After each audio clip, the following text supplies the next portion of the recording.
નમસ્કાર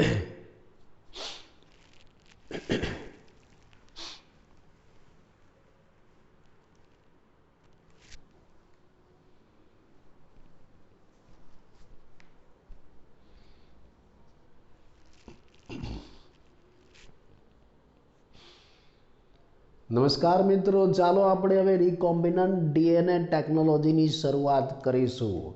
recombinant DNA ટેકનોલોજીની પ્રક્રિયા નિશ્ચિત ક્રમમાં અને નિશ્ચિત તબક્કામાં થાય છે। કયા ક્રમમાં ફરી એકવાર આપણે જોઈ લઈએ। સૌથી પહેલાં તમારે શું કરવાનું છે? ડીએનએનું અલગીકરણ। તમારા ઇચ્છિત કોષમાંથી યોગ્ય ડીએનએને અલગ કરવાનું। ડીએનએને અલગ કર્યા પછી એના ટુકડા કરવાના। રિસ્ટ્રિક્શન એન્ડોન્યુક્લિયસ ઉત્સેચકની મદદથી એના ટુકડા કરવા। આ જે બધા ટુકડાઓ તમને મળ્યા એમાંથી તમારા ઇચ્છિત ડીએનએના ટુકડાને અલગ કરવા। અલગ કરેલા ડીએનએના ટુકડાને યોગ્ય વાહક સાથે જોડી દેવા। એટલે શું બની જશે? આપણું આરડીએનએ બની જશે। અને હવે આ આરડીએનએ છે એનો યોગ્ય યજમાનમાં પ્રવેશ કરાવો। આપણો આરડીએનએ યજમાનમાં ગયો પછી એ યજમાનની આપણે ઘણી બધી નકલો જોઈએ છે, એટલે સંવર્ધન માધ્યમમાં એનો ઉછેર કરાવો। સંવર્ધન માધ્યમમાં યજમાનની વૃદ્ધિ થાય, એની સાથે સાથે આપણા ઇચ્છિત ડીએનએની પણ વૃદ્ધિ થાય અને આપણો ઇચ્છિત ડીએનએ અભિવ્યક્ત થાય એટલે આપણી નિપજો મળે। અને પછી આપણી ઇચ્છિત નિપજો છે એને સંવર્ધન માધ્યમમાંથી આપણે બહાર કાઢી લઈશું, નિષ્કર્ષણ કરી દઈશું। તો આ ક્રમ અનુસાર, આ તબક્કા અનુસાર આપણે રિકોમ્બિનન્ટ ડીએનએ ટેકનોલોજીની શરૂઆત કરીએ। ચાલો સૌથી પહેલાં આપણે શું કરવું પડશે? આપણા યોગ્ય ઇચ્છિત કોષમાંથી જનીન દ્રવ્યનું અલગીકરણ। તમારે જે કોષમાંથી જનીન કાઢવાનો છે એ કોષ પહેલાં લેવો પડશે।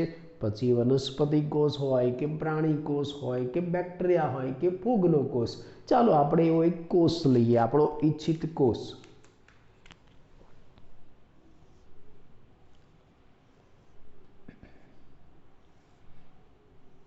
ચલો આ એક વનસ્પતિ કોષ આપણે લીધો। આપણો એક ઇચ્છિત કોષ છે વનસ્પતિ કોષ। આ એનું કોષ કેન્દ્ર અને એની અંદર છે આ જનીન દ્રવ્ય।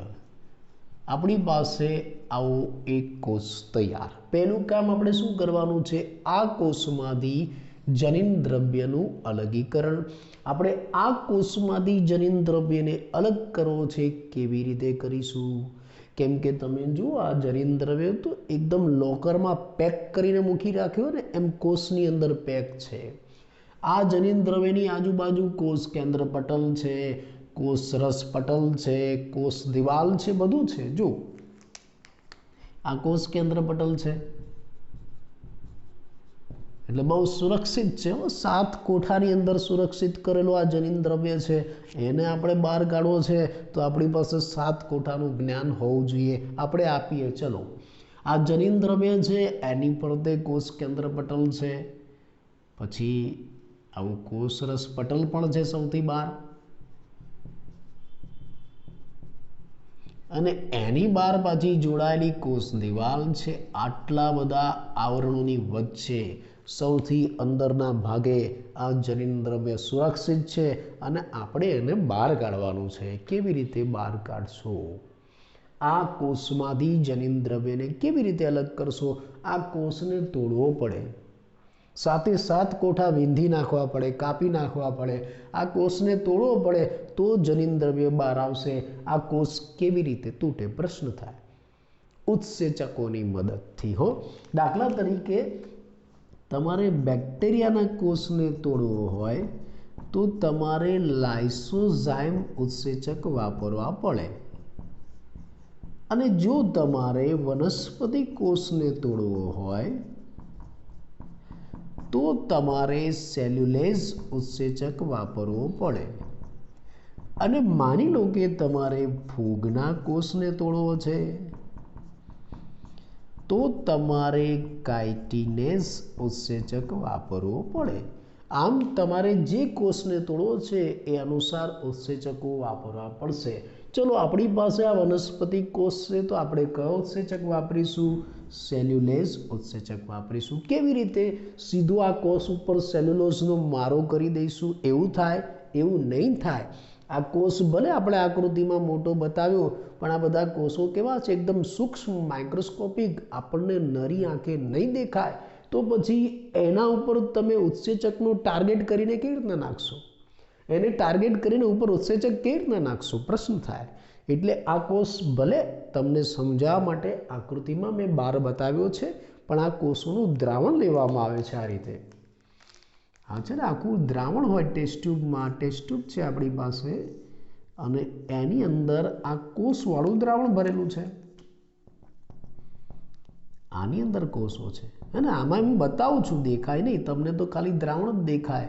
એટલે આ ટેસ્ટ ટ્યુબ છે એમાં કોષનું દ્રાવણ છે. અને હવે તમારે શું કરવાનું? આ જે દ્રાવણ રહેલું છે ને, કોષનું દ્રાવણ, એ દ્રાવણની અંદર આ સેલ્યુલેઝ ઉત્સેચક નાખી દેવાનો. માન લો કે આપણે ડ્રોપરની મદદથી, આ જે ડ્રોપર છે આ, એની મદદથી આમાં સેલ્યુલેઝ ઉત્સેચક નાખી દઈએ છીએ.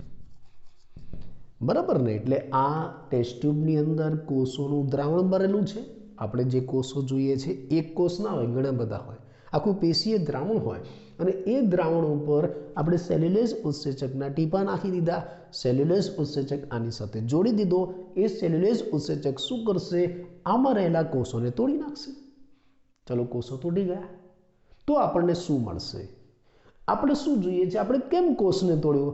આપણે કોષને એટલે તોડ્યો કે આપણે એની અંદર રહેલું આ જનીન દ્રવ્ય જોઈએ છે, આ ડીએનએ જોઈએ છે. મોટે ભાગે જનીન દ્રવ્ય શું હોય? ડીએનએ. એટલે એની અંદર રહેલું આ જનીન દ્રવ્ય જોઈએ છે એટલે આપણે કોષને તોડ્યો. પણ ખાલી જનીન દ્રવ્ય તમને મળશે? આખો કોષ તૂટે છે એટલે તમને ખાલી જનીન દ્રવ્ય, ખાલી ડીએનએ નહીં મળે, એ કોષમાં રહેલા બધા અણુઓ મળશે. એટલે તમે જ્યારે સેલ્યુલેઝ ઉત્સેચકની મદદથી આ દ્રાવણમાં રહેલા કોષોને તોડો છો એટલે એ દ્રાવણમાં ખાલી ડીએનએ નથી આવતું, એ દ્રાવણમાં કોષની અંદર રહેલા બધા અણુઓ આવે છે.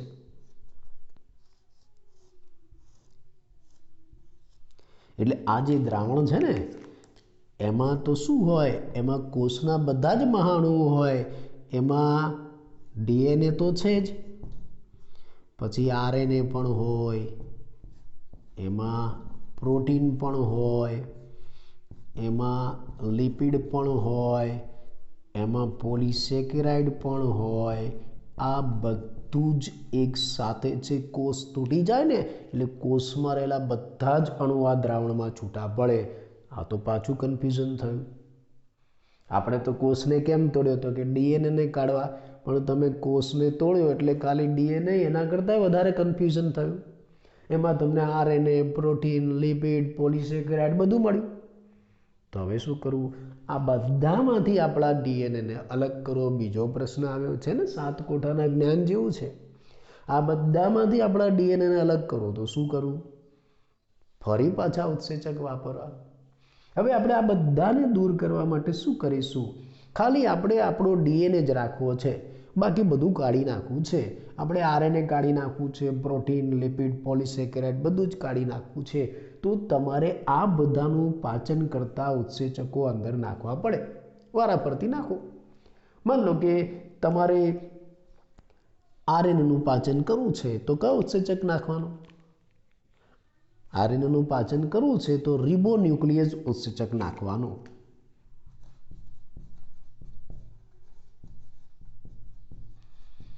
એટલે આમાં વારાફરતી તમે ઉત્સેચક નાખી દો ડ્રોપરની મદદથી. બરાબર? ફરી એકવાર વારાફરતી અલગ અલગ ઉત્સેચક નાખી દો. આરએનએનું પાચન કરવા માટે, એને દૂર કરવા માટે રિબોન્યુક્લિયેઝ ઉત્સેચક નાખો, એ આરએનએને દૂર કરી નાખશે. પછી માન લો કે આ પોલિસેકેરાઇડને દૂર કરવો છે, એમાઇલેઝ ઉત્સેચક નાખો, એ પોલિસેકેરાઇડ કાર્બોદિતને દૂર કરી નાખશે. પછી તમારે લિપિડને દૂર કરવો છે તો લાઇપેઝ ઉત્સેચક નાખો, એ લિપિડને દૂર કરી નાખશે. પ્રોટીનને દૂર કરવું છે તો પ્રોટીન ઉત્સેચક અંદર નાખો, એ પ્રોટીનને દૂર કરી દેશે. વળી પાછું આપણો જે ડીએનએ છે ને એની સાથે પણ એક હિસ્ટોન પ્રોટીન જોડાયેલો છે. હિસ્ટોન પ્રોટીન એની સાથે ગૂંથાયેલો છે, જોડાયેલો છે. એ પણ આ પ્રોટીએસથી દૂર થઈ જશે. એટલે આવા જુદા જુદા ઉત્સેચકોની આપણે વારાફરતી સારવાર આપીશું. કયા ઉત્સેચકોની? રિબોન્યુક્લિએઝ, એમાઇલેઝ, લાઇપેઝ, પ્રોટીએઝ, આવા જુદા જુદા ઉત્સેચકોની સારવાર આપીશું. એટલે આ આરએનએ છે, આ લિપિડ છે, આ પ્રોટીન છે, આ પોલિસેકેરાઇડ છે, એ બધા અણુઓ દૂર થઈ જશે, એનું પાચન થઈ જશે, એ વિઘટન પામશે. ખાલી શું બાકી રહેશે? આપણો ડીએનએ બાકી રહેશે એમનેમ સુરક્ષિત શુદ્ધ સ્વરૂપે.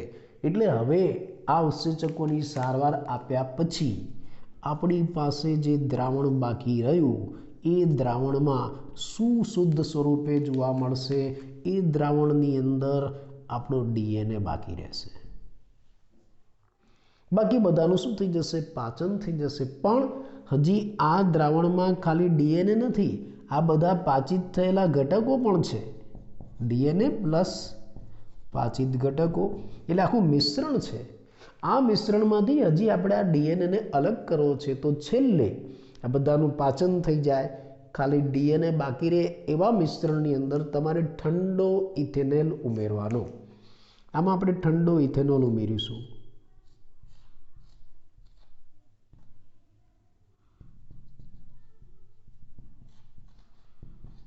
ઠંડો ઇથેનોલ ઉમેરી દઈશું.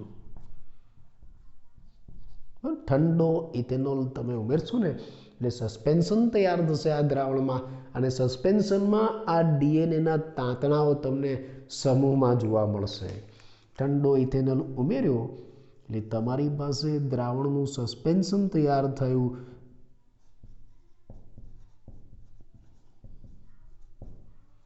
સસ્પેન્શન, અને આ સસ્પેન્શનમાં ડીએનએના તાંતણાઓ સમૂહ તમને અલગ દેખાશે તરતા. અને પછી આપણે આ ડીએનએને અલગ ખેંચી લેવાનો સ્પૂલિંગ કરીને.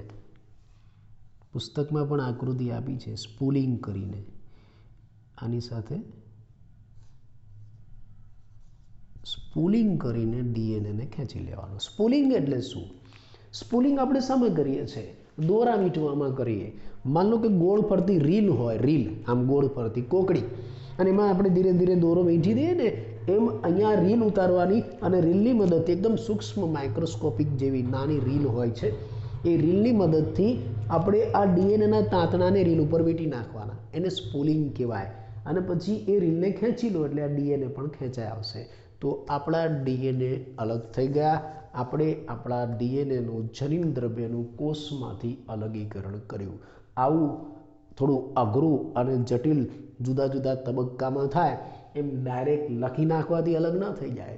આપણે લખી નાખ્યું કે ભાઈ જનીન દ્રવ્યનું અલગીકરણ, એમ ન થાય. આટલી બધી પ્રોસેસમાંથી પસાર થાવ, આ 7 કોઠાને વિંધીને તમે બહાર નીકળો ત્યારે આપણું આ જનીન દ્રવ્ય બહાર આવે છે. તો ચાલો આપણે પહેલું સ્ટેપ પૂરું કર્યું. આપણે શું કર્યું? આપણે આ જે કોષ છે એમાંથી આ ડીએનએને જનીન દ્રવ્યને અલગ કરી દીધો, અને ડાયરેક્ટ આકૃતિમાં આ રીતે બતાવે. ચલો પહેલું સ્ટેપ પૂરું. હે સ્ટેપ જોતા રહેજો. પહેલું આપણે જનીન દ્રવ્યનું અલગીકરણ કરી નાખ્યું. હવે શું? આપણે આ કોષના આખા જનીન દ્રવ્યની જરૂર છે? નહીં. આપણે આ કોષના આખા જનીન દ્રવ્યની જરૂર નથી. એમાંથી એક નિશ્ચિત કદના ટુકડાની જરૂર છે. આમાંથી આપણે એક ઇચ્છિત ડીએનએના ટુકડાની જરૂર છે. આખાની નહીં, આમાંથી તો આપણે ખાલી એક ડીએનએનો ટુકડો જોઈએ. તો આ ડીએનએનો ટુકડો કરવા માટે આ જનીન દ્રવ્યને તોડવું પડે.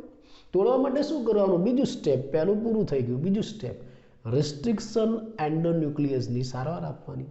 એટલે હવે આ જે જનીન દ્રવ્ય તમે આ ટેસ્ટ ટ્યુબમાં અલગ કર્યું, એ જનીન દ્રવ્યને રિસ્ટ્રિક્શન એન્ડોન્યુક્લિયસની સારવાર આપવાની. એટલે સ્પૂલિંગ કરીને તમે જે જનીન દ્રવ્ય કાઢો છો ને, આ જનીન દ્રવ્યને બીજી ટેસ્ટ ટ્યુબમાં લઈ લો. ચલો,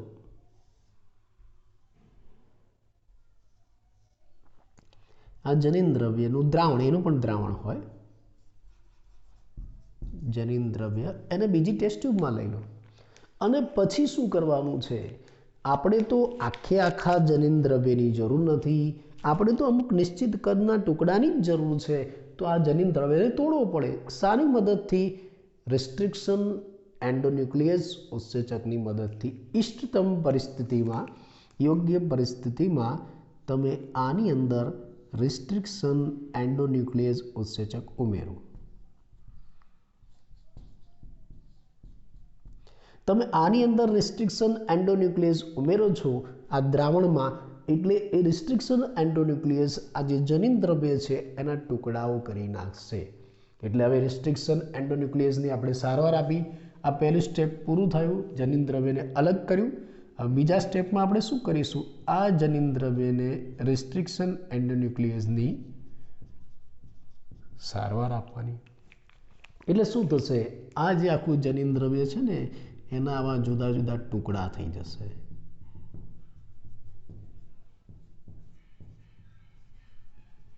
મેં ઉપર લખ્યું વંચાય છે કે નહીં? ઓકે. એટલે આના આવા જુદા જુદા ડીએનએના ટુકડા થઈ જશે. ચલો, એટલે તમે રિસ્ટ્રિક્શન એન્ડોન્યુક્લિયસ ઉત્સેચકની મદદથી ડીએનએના ટુકડા કરી નાખ્યા. બીજું સ્ટેપ પૂરું થઈ ગયું. પણ જો આમ નહીં થાય, આ રીતે બધું કરવું પડશે. હવે શું કરવાનું? આ જે ડીએનએના ટુકડા થયા છે એમાંથી તમારે શું કરવાનું છે? તમારા ઈચ્છિત ડીએનએના ટુકડાને અલગ કરવાનો છે. તો શું કરવું પડશે? તમે જાણો છો શું કરવું પડશે? અગેરોસ જેલ ઇલેક્ટ્રોફોરેસિસ. એટલે હવે આ જે દ્રાવણ મળ્યું ને એ દ્રાવણને તમારે શામાં રેડી દેવાનું? આ દ્રાવણને તમે પહેલેથી તૈયાર કરેલ જેલ પ્લેટ ઉપર રેડી દેવાનું. એમાં શું કરવાનું છે હવે તમે જાણો છો. તો ચલો, આપણી પાસે પહેલેથી તૈયાર કરેલી આ અગેરોસ જેલ પ્લેટ છે.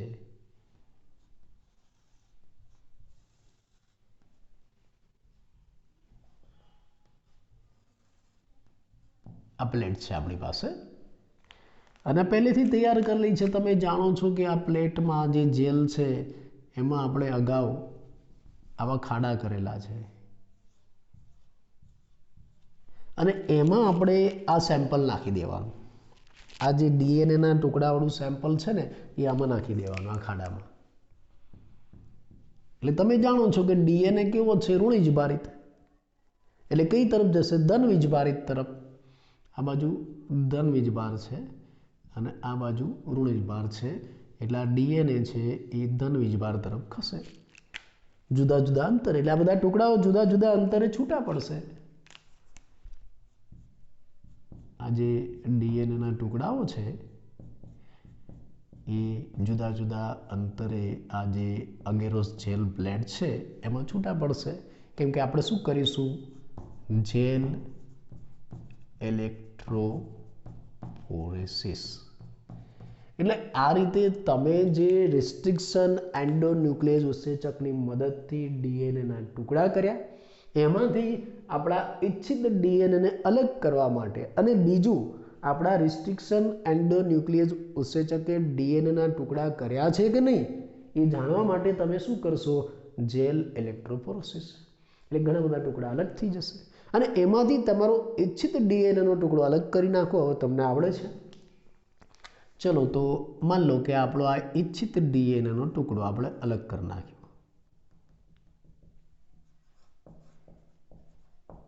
ઈચ્છિત ડીએનએનો ટુકડો અલગ કરી નાખ્યો. પછી શું? આપણે તો રિકોમ્બિનન્ટ ડીએનએ ટેકનોલોજી કરવાની છે. એટલે આપણા ઈચ્છિત ડીએનએના ટુકડાને કોની સાથે જોડવાનો? યોગ્ય વાહક સાથે જોડવાનો. પણ વાહક ક્યાંથી લાવશો? પહેલા વાહક જોઈશે ને. એટલે પહેલાં તમારે વાહક પસંદ કરવો પડશે. આની સાથે સાથે માન લો કે વાહક તરીકે આપણે બેક્ટેરિયા પસંદ કરીએ.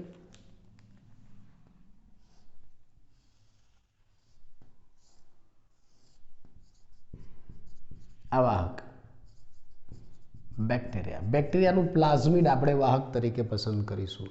ચલો, આપણે અનુકૂળ પ્લાઝમિડ લઈ લઈએ. PBr 322 વાળો આ બેક્ટેરિયા છે.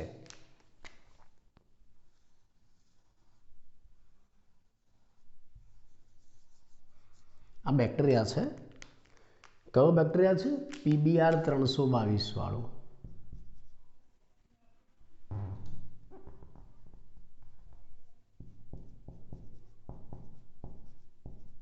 322 પ્લાઝમિડ ધરાવતો બેક્ટેરિયા છે. PBr 322માં શું હોય? મેં આ દોરું દેખાય છે તમને? ઓકે. PBr 322માં શું હોય તો કે એક આવું ORI હોય,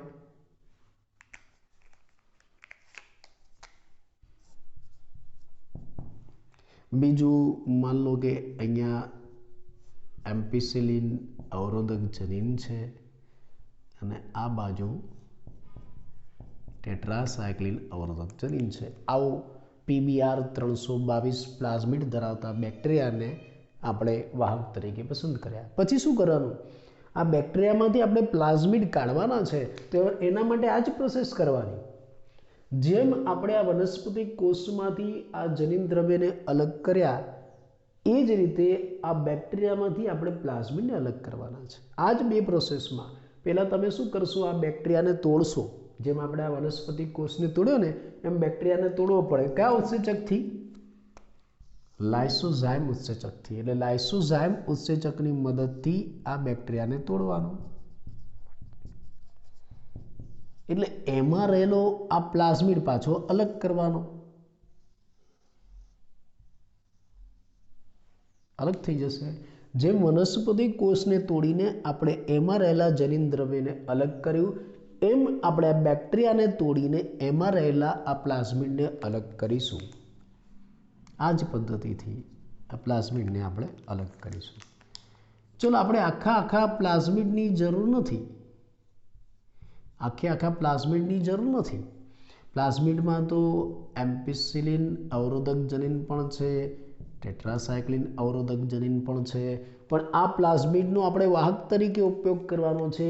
આમાં આપણે આપણો ઇચ્છિત DNA જોડવાનો છે. એટલે આનો થોડોક ભાગ આપણે રિસ્ટ્રિક્શન એન્ડોન્યુક્લિયસ ઉત્સેચકથી કાપી નાખીશું. આ જ રિસ્ટ્રિક્શન એન્ડોન્યુક્લિયસ ઉત્સેચક જે આપણે આના DNA તોડવા માટે વાપર્યું તો એ જ રિસ્ટ્રિક્શન એન્ડોન્યુક્લિયસ આપણે આ પ્લાઝમિડને તોડવામાં વાપરીશું. અને એ ઉત્સેચક માની લો કે આ તોડી નાખે છે, ટેટ્રાસાયક્લિન દૂર કરી દે છે. બરાબર. તો હવે આપણો આ પ્લાઝમિડ વાહક તરીકે તૈયાર. હવે આ પ્લાઝમિડ વાહકને આપણે કોની સાથે જોડીશું? આપણા ઇચ્છિત DNA સાથે જોડીશું. એટલે આપણે આ બે પ્રોસેસ જે આમાં કરીને એ આમાં પણ કરવાની છે વાહકમાં.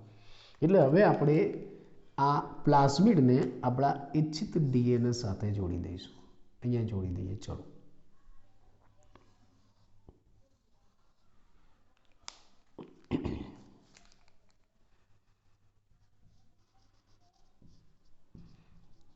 ORI વત્તા આમાંથી આપણે ટેટ્રાસાયક્લિન R દૂર કરી નાખ્યું છે, પણ એમ્પિસિલિન R તો છે જ. અને વત્તા આપણે શું કર્યું?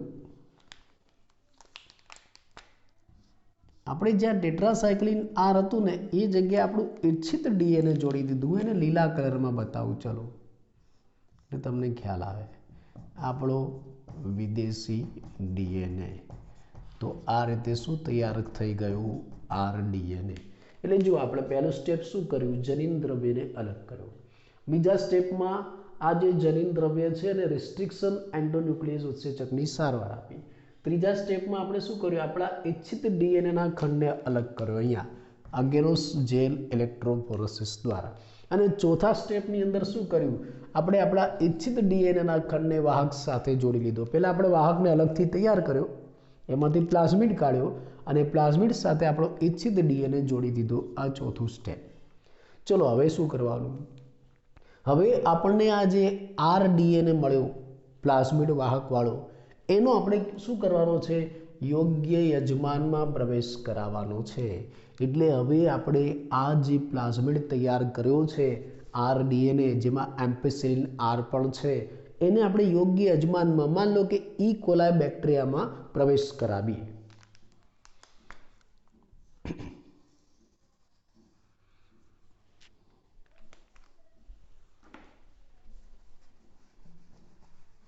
જગ્યા થોડી ઓછી પડે છે. આ E. coli બેક્ટેરિયા છે આપણી પાસે, ઇસ્ચેરેસિયા કોલાય. એમાં આપણે આને દાખલ કરવાનો છે, પણ ડાયરેક્ટ જશે? ડાયરેક્ટ ન જાય. તમને યાદ હોય તો આપણે આપણા વિદેશી ડીએનએને આપણા આ યોગ્ય યજમાન કોષમાં દાખલ કરવાનો છે, તો પેલા યજમાન કોષને, ગ્રાહી કોષને સક્ષમ બનાવવો પડશે. એટલે આપણે શું કરીશું, આને Ca+2ની સારવાર આપીશું. યાદ છે તમને? ડાયવેલેન્ટ કેટાયનની સારવાર આપવાની છે અને Ca+2ની સારવાર આપો. કેમ કે આ જે ડીએનએ છે ને તો જલાનુરાગી છે અને જલાનુરાગી આ બેક્ટેરિયાના કોષરસ પટલમાંથી પસાર થઈ શકતા નથી. એટલે કોષરસ પટલને પહેલાં આપણે શું કરીશું, ડાયવેલેન્ટ કેટાયનની સારવાર આપીશું. Ca+2ની સારવાર આપો એટલે હવે આ પ્રવેશશીલ બનશે. આ પ્રવેશશીલ બનશે એટલે આપણો ઈચ્છિત આ જે ડીએનએ છે અંદર જતો રહેશે. આ રીતે બરાબર ને? આપણો ઈચ્છિત ડીએનએ જેમાં ORI છે, આમાં એમ્પિસિલિન R છે અને જ્યાં ટેટ્રાસાયક્લિન R હતું એની જગ્યાએ આપણે શું જોડી દીધું છે, વિદેશી ડીએનએ. આ વિદેશી ડીએનએ. તો આ રીતે આપણે આપણા ઈચ્છિત ડીએનએને, વિદેશી ડીએનએને યોગ્ય યજમાનમાં યુકોલાઈમાં પ્રવેશ કરાવી દીધો. આ યજમાન છે આપણો. ચલો, લાસ્ટ સ્ટેપ પૂરું થયું. યજમાનમાં ડીએનએનો પ્રવેશ થઈ ગયો. હવે આ યજમાનમાં ડીએનએનો પ્રવેશ થયો છે, ખબર કેવી રીતના પડે? ઘણા કહેશે આ જોઈને એવું નથી. હવે હું તમને ફરીથી યાદ કરાવું. આ તો અભ્યાસની સરળતા ખાતર આપણે આવી બધી આકૃતિઓ આપીએ છીએ. વાસ્તવમાં બધું માઇક્રોસ્કોપિક છે. આ બધી પ્રક્રિયાઓ ક્યાં થાય? કાં તો ટેસ્ટ ટ્યુબમાં થાય, કાં તો સંવર્ધન પ્લેટ ઉપર થાય. એટલે આમાં ખરેખર આ ડીએનએને આમ આકૃતિમાં દોરી અંદર જતો રહે એવું ના હોય. આ ડીએનએને અંદર દાખલ કરવા માટે તમારે શું કરવું પડે? તો ખરેખર આ બધા જે ઇકોલાઈ બેક્ટેરિયા છે ને એક સંવર્ધન પ્લેટ ઉપર લેવા પડે. આ રીતે આવી સંવર્ધન પ્લેટ હોય છે અને સંવર્ધન પ્લેટમાં બધા ઇકોલાઈ બેક્ટેરિયા હોય છે, ઘણા બધા. આમાં બધા ઇકોલાઈ જે બ્લુ કલરમાં બતાવું છું ને એ બધા ઇકોલાઈ બેક્ટેરિયા છે. ઇકોલાઈ બેક્ટેરિયા ક્યાં છે? સંવર્ધન પ્લેટમાં. સીધે સીધું આપણે આકૃતિમાં બતાવ્યું એમ ડાયરેક્ટ અંદર જતું રહે એવું નથી હોતું. આ બધું સૂક્ષ્મ માઇક્રોસ્કોપિક હોય છે.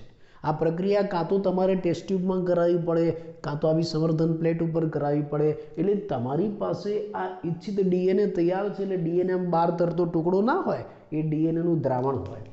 આ ઈચ્છિત ડીએનએ છે ને એ ડીએનએ આ જે ડીએનએ છે એ બધાનું દ્રાવણ હોય. એટલે આ ડીએનએ વાળું દ્રાવણ, બરાબર ને? એટલે ડીએનએ વાળું દ્રાવણ હોય અને સામે આ ઇકોલાઈ બેક્ટેરિયાની કોલોની હોય સંવર્ધન માધ્યમમાં. તમારે શું કરવું પડે? આ ડીએનએને કાઢીને અંદરથી અને ક્યાં રેડી દેવા પડે? આ સંવર્ધન માધ્યમમાં કે જેમાં ઇકોલાઈ બેક્ટેરિયા છે. એટલે આપણો જે ડીએનએ છે ને આ ઇકોલાઈ બેક્ટેરિયામાં પ્રવેશે. પણ એવું જરૂરી નથી બધા જ ઇકોલાઈ બેક્ટેરિયામાં પ્રવેશે. કેટલાક ઇકોલાઈ બેક્ટેરિયામાં ડીએનએ પ્રવેશશે, કેટલાકમાં નથી પ્રવેશતો. તો હવે તમારે શું કરવું પડે? જેટલાની અંદર આપણો ડીએનએ પ્રવેશ્યું છે ને એને અલગ કરવા પડે. કેવી રીતે અલગ કરશો? આ તો આપણે આકૃતિમાં બતાવી દીધું કે ચલો આપણો ડીએનએ સીધો અંદર બેક્ટેરિયામાં ઘૂસી ગયો, એમ ન થાય. આ ડીએનએનું તો આખું દ્રાવણ હોય. આવું ટેસ્ટ ટ્યુબમાં લેવું પડે તમારે. અને આ બેક્ટેરિયા કંઈ હાથમાં પકડીને નાખી દીધા અંદર એવું નથી કે આ બોક્સ થોડું છે ખોલીને મૂકી દીધું અંદર. આ તો બેક્ટેરિયા છે, સૂક્ષ્મ છે. એનું આવું તમારે સંવર્ધન માધ્યમમાં દ્રાવણ બનાવવું પડે, એની કોલોની બનાવવી પડે. અને પછી આ ડીએનએનું દ્રાવણ લીધું ને એને આ કોલોનીમાં રેડી દેવી પડે સંવર્ધન માધ્યમમાં. એટલે આપણું ડીએનએ આ બેક્ટેરિયામાં જાય. પણ બધા બેક્ટેરિયામાં જાય એવું જરૂરી નથી, કેટલાકમાં ન પણ જાય. એટલે આની અંદર બે ટાઈપના બેક્ટેરિયા હોય. એક કેવા કે જેમાં આપણું ડીએનએ છે એવા, અને બીજા કેવા જેમાં ડીએનએ નથી ગયું એવા. જેમાં આપણું ડીએનએ ગયું છે એને શું કહેવાય ખબર છે? રૂપાંતરિત. માન લો કે આમાં ગયું છે, આ રૂપાંતરિત બેક્ટેરિયા છે. અને આમાં નથી ગયું તો આ બિન રૂપાંતરિત છે. તો આ રીતે રૂપાંતરિત અને બિન રૂપાંતરિતને અલગ કરવા હોય તો શું કરવાનું? હવે તમે જાણો છો કે તમે જે ડીએનએ બનાવ્યો એમાં શું છે? એમ્પિસિલિન અવરોધક જનીન છે. हाँ, सामान्य ई कोलाई બેક્ટેરિયામાં આવું એમ્પિસિલિન અવરોધક જનીન ના હોય. એ તમારે શું કરવાનું, આ જે બધા બેક્ટેરિયા મળ્યા ને એનું ફરી પાછું એમ્પિસિલિન વાળી અગર અગર પ્લેટમાં સંવર્ધન કરાવવાનું.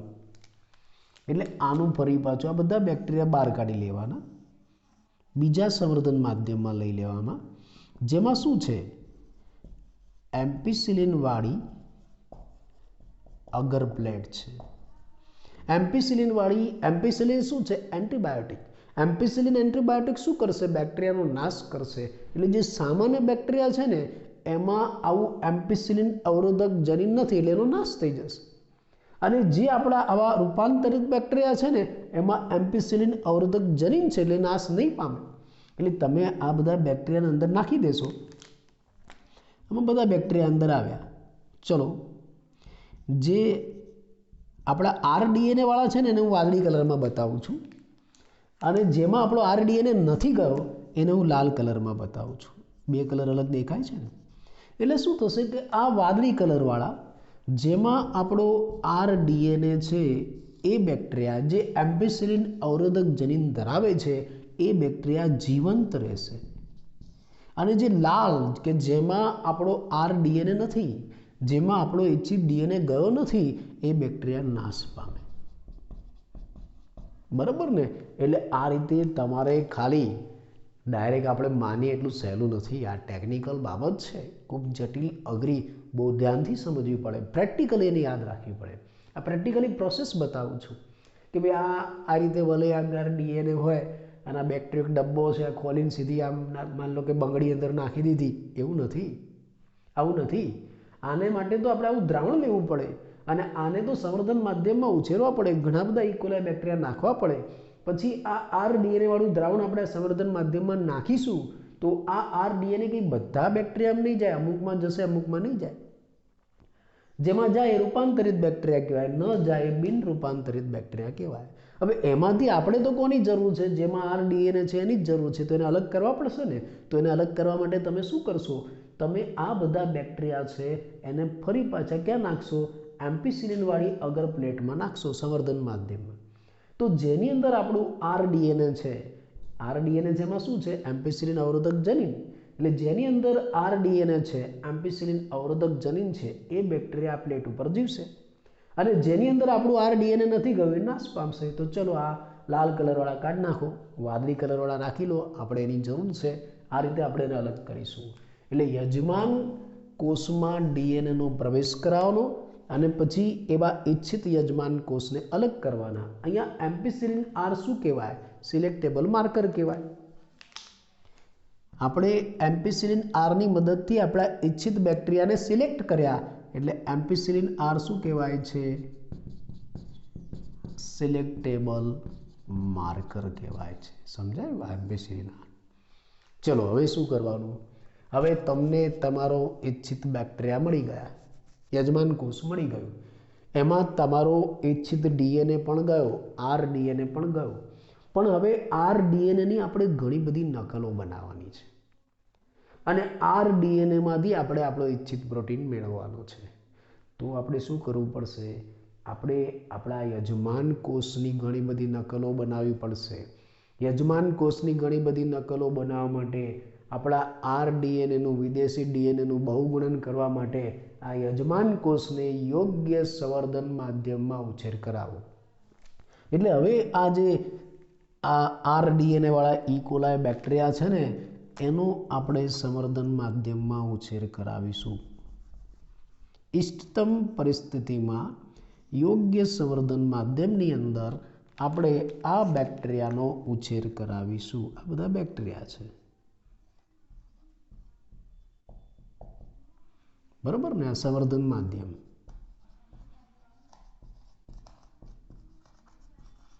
આ સંવર્ધન માધ્યમ. એટલે હવે તમે તમારા ઈચ્છિત આરડીએનએ વાળા બેક્ટેરિયાને અલગ કરી લીધા અને પછી એનો ઉછેર આ વાદળી રંગના જે ઈચ્છિત આરડીએનએ વાળા બેક્ટેરિયા છે એનો ઉછેર યોગ્ય સંવર્ધન માધ્યમમાં કરાવીશું. કેમ કે આપણે આની ઘણી બધી નકલો જોઈએ છે, એનું બહુગુણન કરાવવાનું છે, એમાંથી આપણો ઈચ્છિત પ્રોટીન બનાવવાનો છે. એટલે ઇષ્ટતમ પરિસ્થિતિમાં યોગ્ય સંવર્ધન માધ્યમની અંદર તમે એનો ઉછેર કરાવશો એટલે એની વૃદ્ધિ થશે, એનું બહુગુણન થશે અને એમાં રહેલો જે આપણો વિદેશી ડીએનએ છે એ અભિવ્યક્ત થશે. હવે આની અંદર જે આપણો આ વિદેશી ડીએનએ છે અભિવ્યક્ત થાય, વિદેશી ડીએનએ અભિવ્યક્ત થાય એટલે પ્રોટીન બનાવે, નિપજ બનાવશે. નિપજમાં શું બનાવે? પ્રોટીન. દેખાય છે આ લાલ કલરમાં હું બતાવું છું એ નિપજ, એ પ્રોટીન. બરાબર દેખાય છે કે નહીં હું જોઈ લઉં. ઓકે દેખાય છે. એટલે આ પ્રોટીન, હવે સંવર્ધન માધ્યમમાં પ્રોટીન મળી ગયું, આપણે નિપજ મળી ગઈ. ખરેખર આપણી રિકોમ્બિનન્ટ ડીએનએ ટેકનોલોજી અહીંયા પૂરી થઈ ગઈ. કેમ કે રિકોમ્બિનન્ટ ડીએનએ ટેકનોલોજીનો અંતિમ ઉદ્દેશ ઈચ્છિત પ્રોટીન પ્રાપ્ત કરવાનો હતો, જે આપણને મળી ગયો. અને આ પ્રોટીન શામાંથી બન્યો? આ આરડીએનએ માંથી બન્યો. આરડીએનએ માંથી જે પ્રોટીન નિર્માણ પામે છે ને એને આર પ્રોટીન કહેવાય છે. રિકોમ્બિનન્ટ પ્રોટીન, પુનઃસંયોજિત પ્રોટીન. આપણે યોગ્ય પદ્ધતિ દ્વારા આ યોગ્ય માધ્યમની અંદર આપણા આ પુનઃસંયોજિત પ્રોટીનને અલગ કરી દઈશું. આર પ્રોટીન અલગ થઈ ગયો. આપણી પ્રક્રિયા પૂરી, સ્ટેપ બાય સ્ટેપ. પહેલું સ્ટેપ શું હતું? જો ડીએનએનું આપણે અલગીકરણ કર્યું, જનીન દ્રવ્યને બહાર કાઢી દીધો. બીજા સ્ટેપમાં શું કર્યું? આખું જનીન દ્રવ્યને ટુકડા કરવા પડે, એટલે રિસ્ટ્રિક્શન એન્ડોન્યુક્લિયસની મદદથી ટુકડા કર્યા.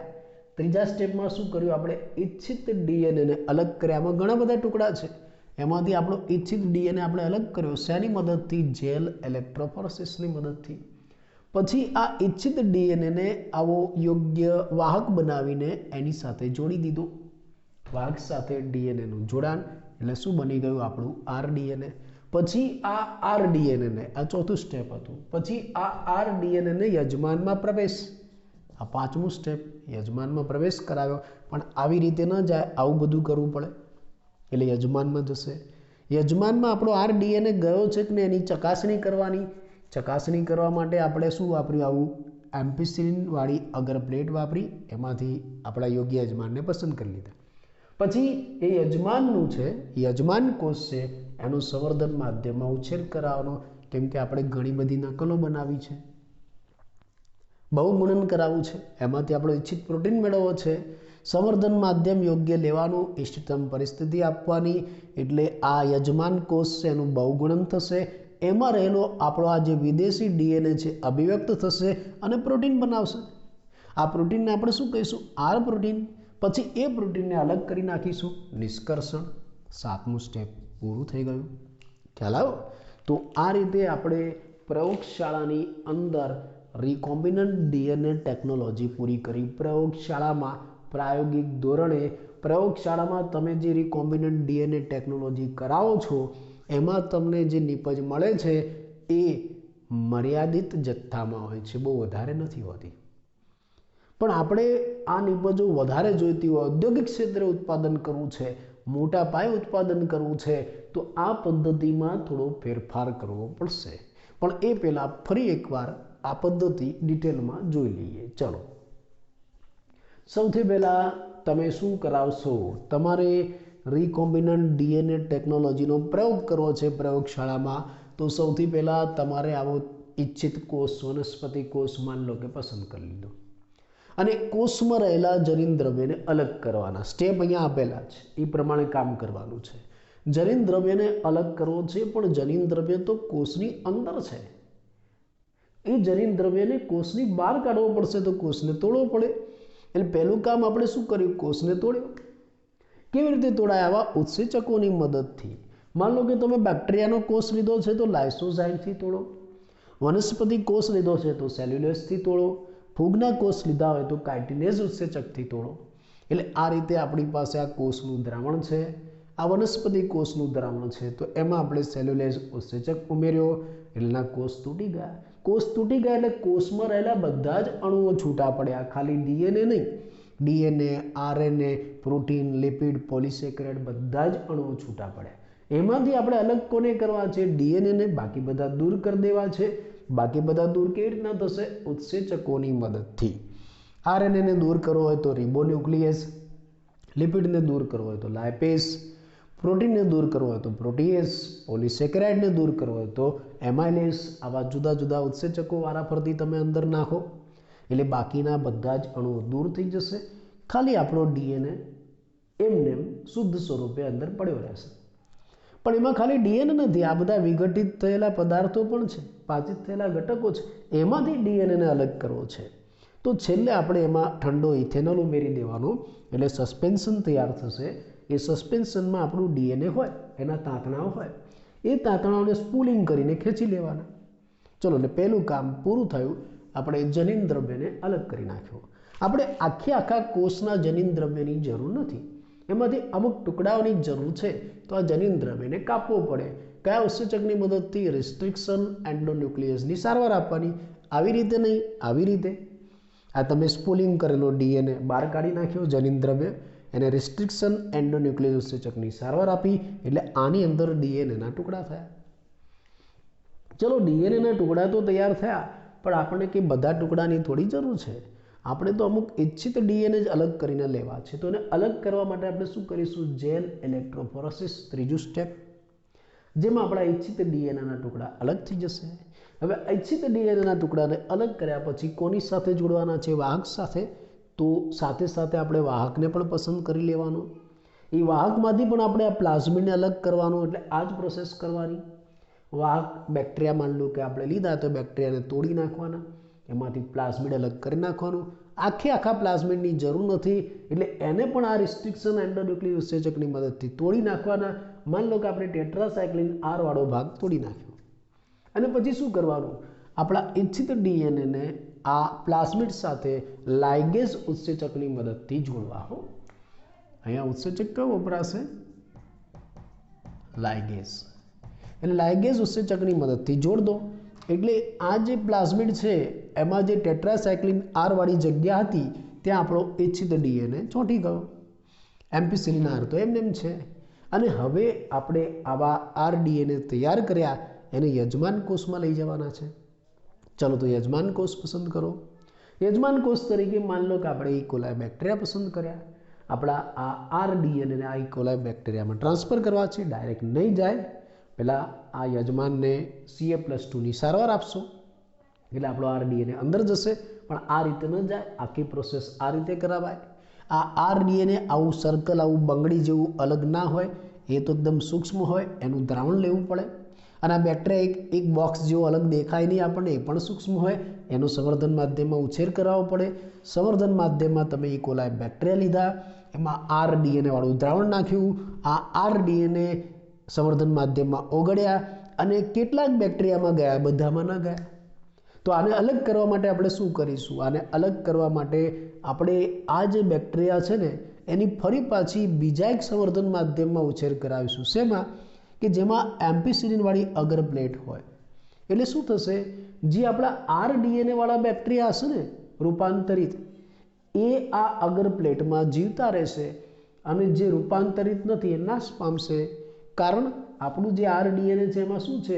એમ્પિસિલિન અવરોધક જનીન. એ આ એમ્પિસિલિનની અસરને નાબૂદ કરશે. એટલે હવે આપણને આપણા આર ડીએનએ વાળા બેક્ટેરિયા મળી ગયા. આપણે એનું કામ હતું, યજમાન કોષ મળી ગયા. હવે આપણે આ યજમાન કોષનું બહુગુણન કરાવવું છે.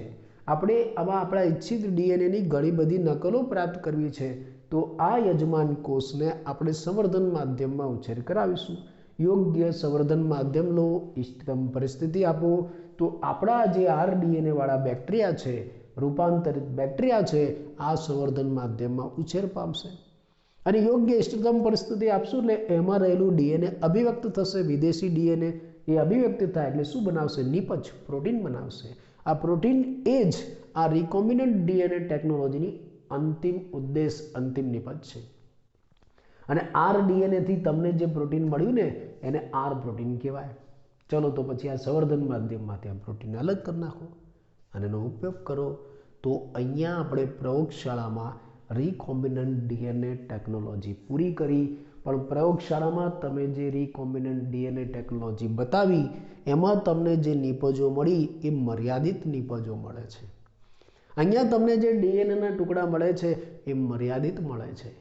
પણ હવે આપણે વ્યવસાયિક ધોરણે મોટા પાયે આવી નિપજો બનાવી છે, ઘણા બધા આપણને વિદેશી ઇચ્છિત ડીએનએના ટુકડા જોઈએ છે, તો આ જ પદ્ધતિમાં થોડો ફેરફાર કરવો પડશે. દાખલા તરીકે આપણે પુષ્કળ અબજો ડીએનએના ટુકડા જોઈતા હોય તો તમારે પીસીઆર વાપરવું પડે. આ પ્રોસેસમાં એક નવું ઉમેરવું પડે. શું? PCR, polymerase chain reaction. અને તમારે બહુ બધી નિપજો જોઈતી હોય તો તમારે બાયોરિએક્ટર વાપરવું પડે. અત્યારે ઔદ્યોગિક ક્ષેત્રે આવી નિપજો બનાવવા માટે, રિકોમ્બિનન્ટ નિપજો પ્રાપ્ત કરવા માટે આવા પીસીઆર અને બાયોરિએક્ટર્સ વપરાય છે. પ્રશ્ન એમ થાય પીસીઆર એટલે શું? તો એનો ટૂંકો પરિચય હું તમને આપી દઉં. ખાલી થોડું કહી દઉં.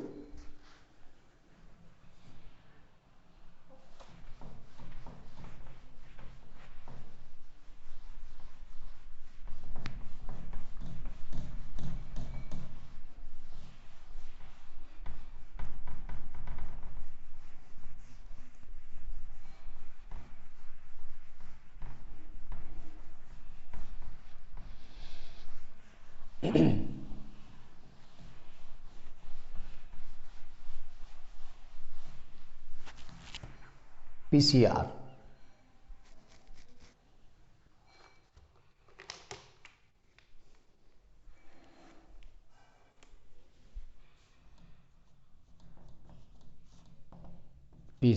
પુસ્તકમાં છે ને બધું સાથે ને સળંગ આપ્યું છે, એટલે તમે થોડા કન્ફ્યુઝ થાય એવું બને.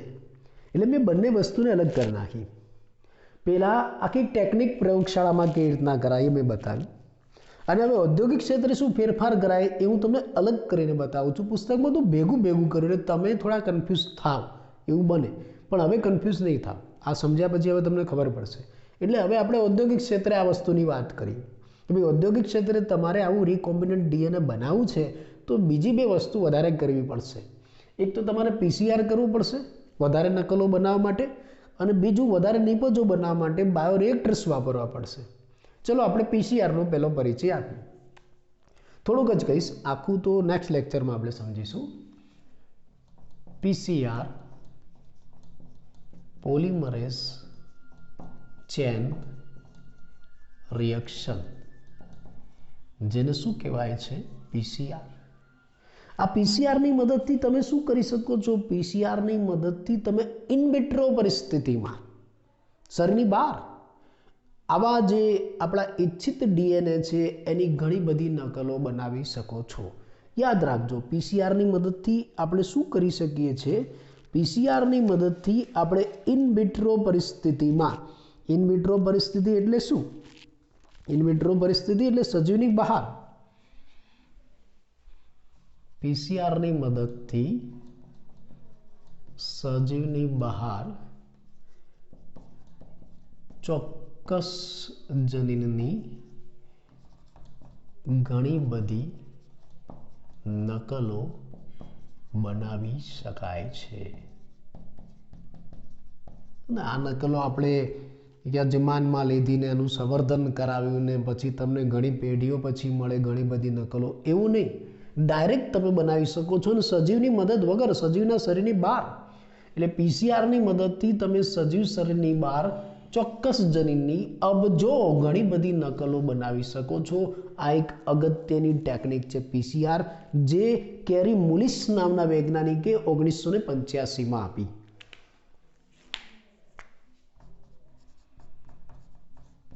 કેરી મુલિસ, મૂલી ઘણા એવું પણ લખે છે, 1985માં આ ટેકનિક આપી છે.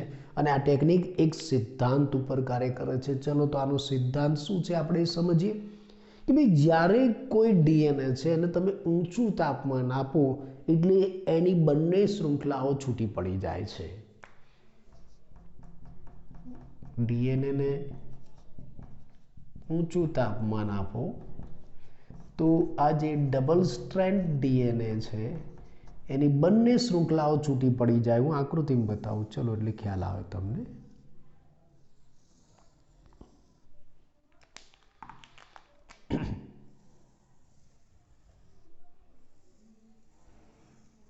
આ ડીએનએ, હવે આપણે આને ઊંચું તાપમાન આપીએ છીએ તો એમાં રહેલા હાઇડ્રોજન બંધ તૂટે છે અને બંને શૃંખલાઓ છૂટી પડી જાય છે.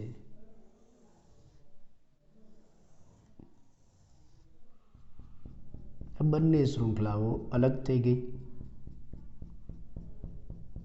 બરાબર ને? આ બંને શૃંખલા અલગ.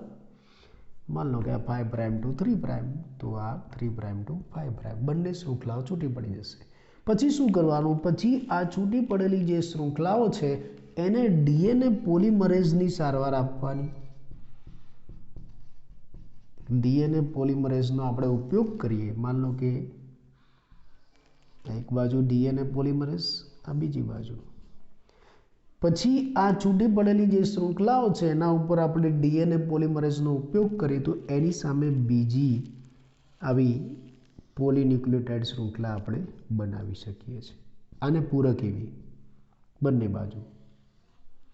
આ બંને છૂટી પડેલી શૃંખલા અને પૂરક એવી નવી પોલીન્યુક્લિયોટાઇડ શૃંખલા આપણે બનાવી શકીએ છીએ. એટલે શું થશે?